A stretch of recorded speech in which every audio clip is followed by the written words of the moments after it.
Your memory of almost any experience is decided by just two moments: the most intense point and the very end.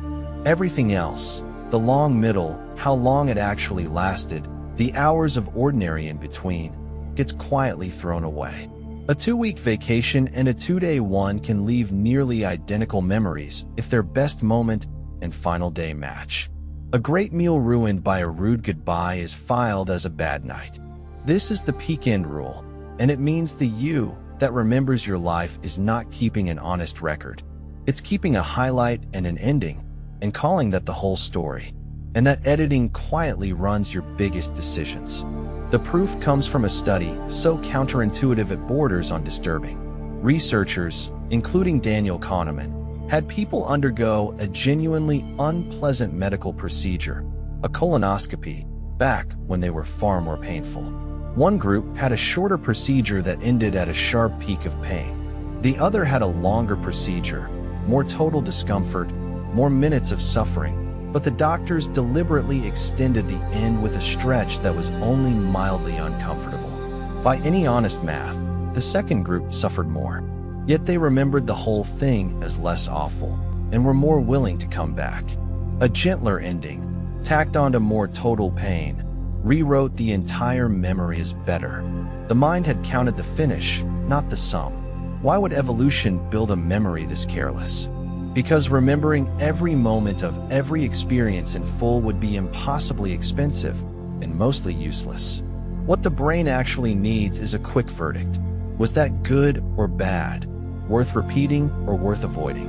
And the most information-rich moments for that verdict are the emotional peak, the extreme that tells you how intense this thing can get, and the end, because how something resolved often matters most for what happens next. So the mind samples those 2 points, builds a summary, and lets the unremarkable middle dissolve. It's efficient. It's just not accurate.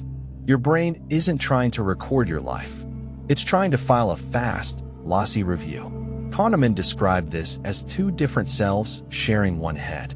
There's the experiencing self, the you that actually lives each moment, feels each minute of the meal, the trip, the pain, and it vanishes the instant the moment passes.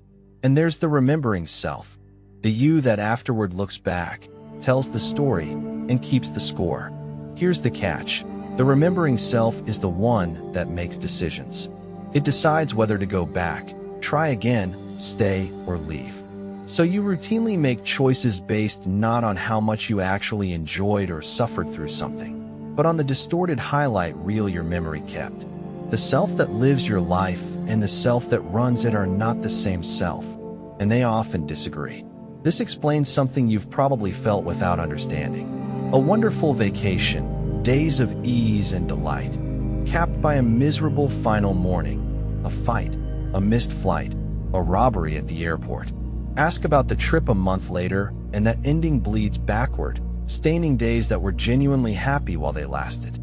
The peak and the end wrote the review, and a bad end can overrule a great everything else. It works in reverse too. An ordinary trip with one transcendent moment and a warm goodbye gets remembered as magical. The lived reality and the remembered verdict come apart, and it's the verdict, not the reality, that you carry forward and act on. One of the strangest parts of all this is how little time matters to memory. Psychologists call it duration neglect. The length of an experience has almost no effect on how you later remember its quality. 2 minutes of pain that ends badly can be remembered as worse than 4 minutes that end gently. A short, intense joy can outshine a long, pleasant one in memory. This is why a 15-second moment can define a whole evening, and why stretching out a good experience doesn't reliably make the memory better, but changing how it peaks and ends does. Your memory isn't measuring how much good or bad time you had. It's barely watching the clock at all. Once you know this, you start seeing companies engineer your peaks and endings on purpose. The restaurant that brings a free little treat with the check, a small sweet ending that colors the whole meal. The hotel with a warm, personal goodbye. The store designed so the best, most delightful moment lands right before you leave. Theme parks map your peak experiences, and stage your final impression deliberately. They've learned what the research proves. You won't remember the average of the visit. You'll remember its best moment and its last one. So they spend their effort there. A mediocre experience with a great finish beats a great experience with a flat one. And the only record that counts, the one in your head. This same rule quietly sabotages people who mean well. Think of the host who serves the best dish first, or the gift giver who leads with the big present and trails off into small ones, or the manager who opens a review with praise and ends on criticism. It feels generous to lead with the best, but memory works backward from the end. Trailing off from a high point leaves the final impression weaker than the middle, and that weak ending is what gets remembered. The counterintuitive lesson is to save something good for last. Not because the middle doesn't matter as you live it, but because the ending is what your memory will hand you when it's over. You can turn this into a practical tool for your own life. Ending a workout, a work session, a trip, a hard day. Try to close it on a genuine high, even a small one.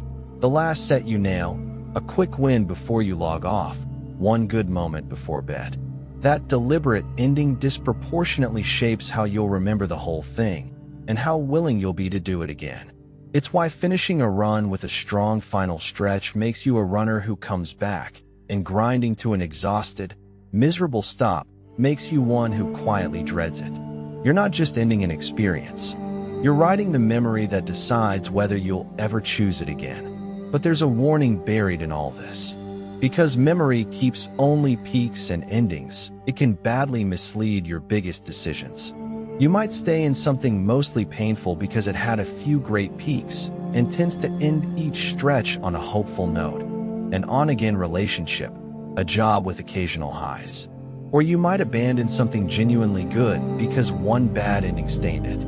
The remembering self, running on a 2-point summary, is a flawed judge of a whole span of your life. Sometimes the wiser question isn't, how do I remember it? But the one your memory refuses to ask, minute to minute, day to day, how did it actually feel to live? The real art is honoring both selves. The experiencing self deserves a life that's actually good to live in the middle, not just a series of peaks and tidy endings staged for the highlight reel, because those unremembered minutes are still your one and only life as you're living it. And the remembering self deserves good endings, because those memories are what you'll carry, retell, and use to decide what comes next. So do both.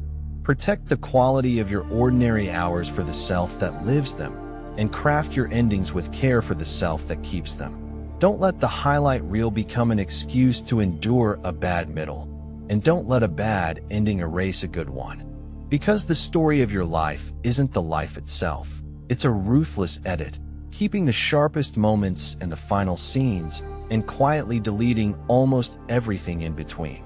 The edit will shape what you repeat, what you avoid, what you believe your own past was actually like.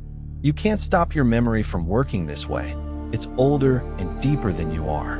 But you can work with it. End your days and your experiences on something good. Distrust the verdict when a single bad ending tries to erase 100 good hours. And remember that the middle you're forgetting was still real, still lived, still yours. Pay attention to how things end. It's most of what you'll get to keep.